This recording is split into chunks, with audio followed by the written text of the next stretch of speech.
There's nothing like a big heavyweight fight in all of sports. Two titans going to war, oftentimes with devastating results. Add in some bad blood, and well, now we're on a completely different level of sports entertainment.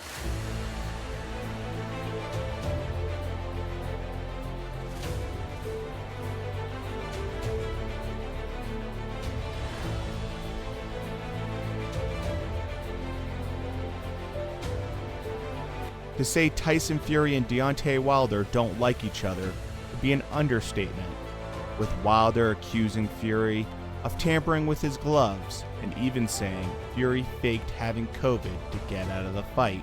And then on the other side, we have Tyson Fury, obviously who felt as though he was robbed in the first fight. One thing is for sure, there will be fireworks on Saturday night between these two. Who's going to win and how is what I'm going to try to predict in this video. Let's get started. Oftentimes, boxing fans seem to have a short-term memory.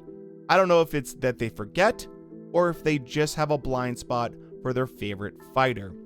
But honestly, it's shocking to me the amount of people I see writing off Deontay Wilder for this fight. I know Fury significantly dominated him in the first two fights, and especially in the second fight where he just completely steamrolled Wilder. I won't debate you on that. But let's not forget, Fury is not immortal. He can be hurt, he can make mistakes, and he has in the past.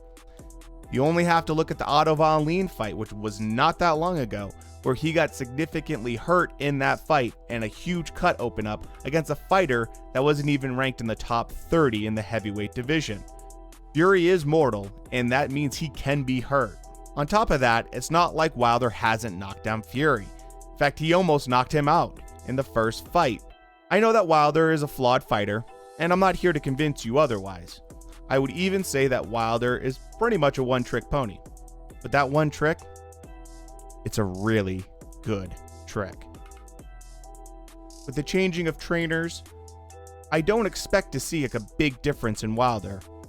But the real question is that I keep wondering, does Wilder really need to change all that much from what he actually is? Seriously, I'm asking this because I think that we all know that Wilder only needs one punch to win this fight. So with that said, the idea that Wilder has to completely be a different fighter, I just don't agree with.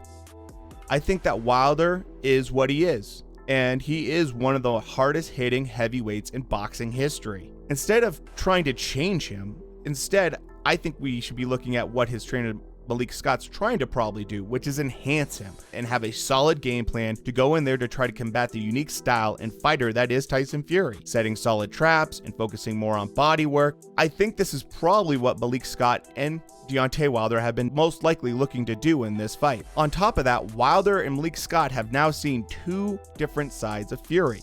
They've seen one where he's a defensive fighter, more on the back foot, and on the second fight, we saw a much more come forward, aggressive fighter, which I think caught Wilder completely off guard last time. I don't think that you can catch him off guard again in this fight with that kind of tactics. But this is the magic of Tyson Fury.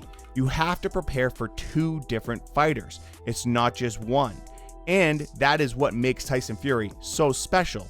Because when you go in there to fight him, you just don't know what to expect. So let's talk about the Gypsy King now for a moment. Fury, I think, knows he can go in there and confuse and frustrate Wilder. He's already done it in two fights.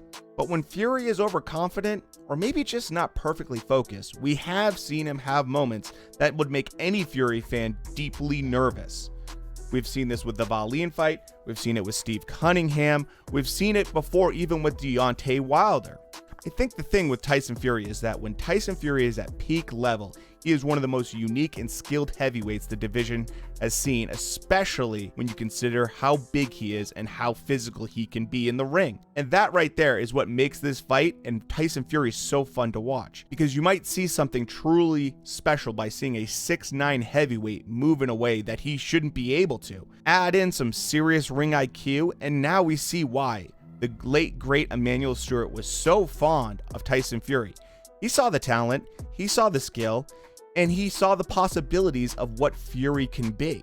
With Tyson Fury, you truly do have a complete boxer, someone that is a master of the sweet science. And he can frustrate you by not only using his size, but his ring IQ. With Fury, it's all about having the upper hand and making his opponent second guess themselves. When they can't land on him or they can't seem to get any kind of foothold in the fight, that's when Fury really pours it on. You start to see him change things up by going to southpaw. You start to see him focus in and try different angles. This is what makes him such a difficult boxer to fight. So with all that said, let's talk about what the outcome for this fight might be. This is a tough one because after the AJ versus Fury fight fell through, I thought for sure Fury was going to win this fight. I was definitely leaning towards Fury for multiple reasons.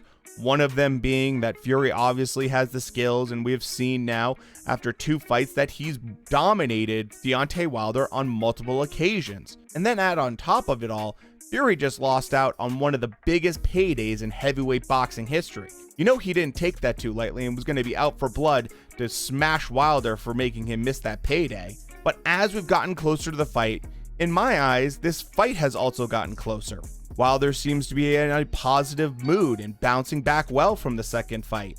Oftentimes when fighters get new trainers, it can be a very motivating thing. Even if it's a mental element, it's still important because a motivated fighter is a dangerous fighter.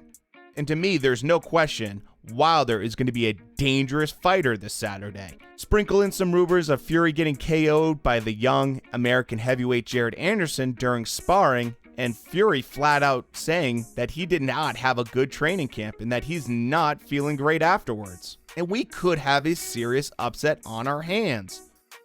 The question is Fury just playing games with us? Is he using the media and trying not only to build up the fight, but to make Wilder overly confident going into the fight? I honestly don't know. That's one thing about Fury. His mind games is what he specializes in and makes other fighters feel confident when they really shouldn't. And so going into this, I can tell you this, I am going to be leaning towards Tyson Fury. And that is because I always pick the boxer over the puncher when it comes to fights like this. But if Wilder does get the KO, I will be shocked, but only for a second, because he's a live dog in this fight. He has nothing to lose in this fight. And to me, that's what makes this so interesting. And as we've seen in the past, when you have a fighter that has nothing to lose, anything can happen in a heavyweight fight. Although I do think Fury will win, I'm not 100% on it. But one thing I am 100% on is I don't think this fight's going to be going the distance. I just see too much bad blood, I see too much history with these two, and I see two fighters that honestly I believe are going to go at it. Fury trying to last 12 rounds against the Bronze Bomber, I just think is a bad tactic. He even admitted it after the first fight. So I think he's going to try to bring it to Deontay Wilder, and that means that mistakes can be made. And with that, Deontay Wilder obviously is going to go out for blood. He doesn't want to try to box Fury for 12 rounds. So I don't think this is going to last 12 rounds, but I do know this. I do think it is going to be an absolutely entertaining fight. So with that said, thanks for watching the video. We'll be live on Saturday night during this fight. So if you want to join in, make sure to hit the subscribe button. Thanks.